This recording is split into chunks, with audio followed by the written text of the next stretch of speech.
যখন সময় খারাপ হয় তখন চারিদিক দিয়ে সময় খারাপ হয়। আর সেটাই হয়েছে আজকে আমাদের সাথে।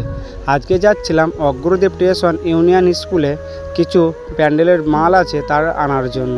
তাই এসে দেখি ঘাটের ধারে প্রচুর ভিড়, এবং ঘাটের ধারে একটা বোর্ড না পাওয়ায় তারপরে আবার একটা বোর্ডে উঠে পার মারছি। আর দেখতেই পাচ্ছ গঙ্গাটা কতটা বড়।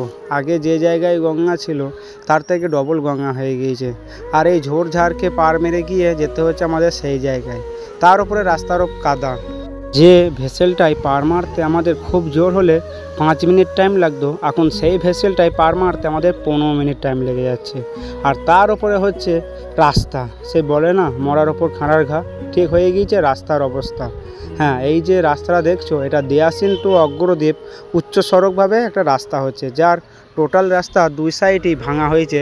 এবং রাস্তার সাইডে যেসব বাড়িগুনা ছিল তাদের ঘরেও একটা নোটিশ জারি করা হয়েছে যে তার পিডাব্লিউডি যত রাস্তা আছে সব পরিষ্কার করে দিতে হবে। আর দেখতেই পাচ্ছ গাছের অবস্থাটা, রাস্তার ধারে যত গাছ ছিল সব কাটতে হয়েছে এই রাস্তাটা করার জন্য। আর এই রাস্তাটা